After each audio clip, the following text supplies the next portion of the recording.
Hey everyone, Matt Metzger here with ABI Attachments. Welcome back to another episode of the ABI Dirt. If you work in the dirt for a living or even for a hobby, you know that heavily compacted soil is one of the biggest problems you run into, which is why we go for some major muscle on our ground engaging components. So today you can see the scarifier hanging out with me on the desk. Today we're going to talk about the scarifiers on our SR3 and SR1 as we continue into the fourth part in our mini-series comparing those two products, because we want to talk with you about why a deep rip is so important in your gravel work or seed bed prep projects. So let's get ripped and take a closer look at our SR3 and SR1. Here we are back with our SR1 and our SR3. We're gonna start again today with our SR1, and no, I'm not messing with you this time. I know last week I teased you a bit about that floating leveling blade. We do actually have scarifiers on this SR1. This is your primary decompacting muscle on this unit. You can see that we have got here our standard scarifier shank and tip. We call this a complete when it's all together. This is a 9-inch forged shank with a 5.5-inch long and 1 3/8 wide cast tip that is bolt on with a grade 8 nut and bolt. That means no more of those press on and bent on pins that you have to swap out the entire shank when it wears out. We wanted these to be bolt on so that you've got easy replacement, and it saves you a lot of money when the time comes as well. We have got 8 different scarifiers across this unit. They slip into these pockets that are welded fast to this front angle on the unit. The rest of these here, as you can tell, are slipped in high enough that you've pulled them entirely out of play. When they are pinned above the pocket like that, that means that you're not gonna get them in the ground at all. And then you can also see here that we have got holes at 1-inch increments. That allows you to gradually drop these scarifiers down manually, scarifire at a time, from one hole to the next, gives you 1 inch deeper each time. So you can see out of play is 0 inches, deepest hole possible. You've got a 4-inch rip with the scarifiers here on this SR1. Now it's time here for the SR3. You can see on the SR3 that we still opt for that bolt-on tip, making your life really easy when the time comes, but instead of being attached to a 9-inch shank and pinned into pockets that have holes in them, we bolt this onto a 22-inch shank that runs all the way up to this top weldment.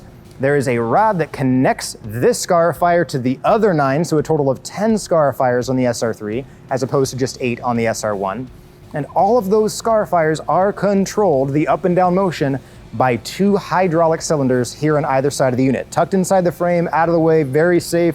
You can see the hoses come up and connect up to your skid steer. Now, why go to all the effort on an SR3 to make everything hydraulically controlled? It comes down to giving you control. From the seat of your skid steer, you can use your hydraulic function to raise and lower those scarifiers. So if you get to the point in a job site where something is especially compacted, or you want to rip deeper than you would in other places, let's say you're on a gravel driveway or gravel lot and you're trying to really dig out a pothole, or you're in a troublesome place in the yard that you've ran into maybe a run of clay that you really got to dig up down low, you can bury those scarifiers deeper with the push of a button, dig up what you need to dig up, and bring it back to the normal depth that you wanted. All from the seat of your tractor because of these hydraulic cylinders.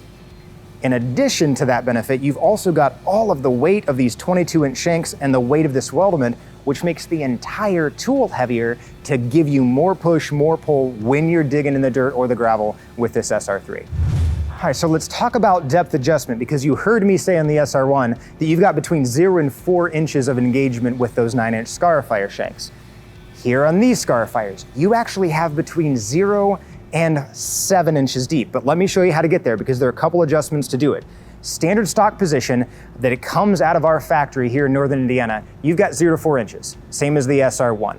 We send it to you in the least aggressive and most common setup for what people might need in their gravel or seedbed prep scenario. But there are a couple adjustments you can make to get deeper if you want to. First 2 adjustments are right here across the top of the weldment. You notice 2 different holes available here for that top of the hydraulic cylinder to connect into, and you see 2 different holes for this rod to connect to the scarifiers. Each of these hole changes gives you about an additional inch, which means if you want to get an additional inch of depth, first step, you can take the bolt here out of this pocket that connects to the top of the hydraulic cylinder, and you can put it in the pocket in the hole lower. Next step, to get you an additional inch, you can take this entire rod out of the scarifiers, bump the weldment up a little bit, and put that rod back through this bottom hole through the top of your scarifiers. That picks you up an additional inch. The last inch that you can obtain, if you pop out your stabilizing wheel out of the main frame, you notice that we've got two different hole placements for this stabilizing wheel. You can pick up an additional inch by moving that position of that stabilizing wheel. This means that you have got a total of 3 inches to 7 inches of travel. Here's the thing about that much depth though. You still only have that 4-inch range of those scarifiers. So if you make all 3 of those adjustments, you can get that 7 inches that you want, but it means that when you've got those hydraulic cylinders all the way up, your scarifiers are gonna be engaged 3 inches deep. So you gotta be real careful if you make those adjustments that you're mindful of what you're digging into in the highest position of those scarifiers. A lot of you are wondering, Matt, why do I need to rip that deep? Or how deep should I be ripping? Well, I'm gonna tell you what I tell my 10-year-old son, and he hates the answer every time.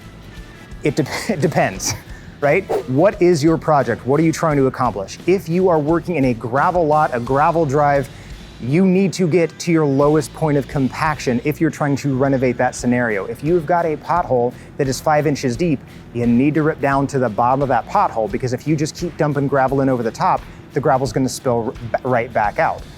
If you're working in a seedbed scenario, keep in mind that you've got to give your roots room to grow.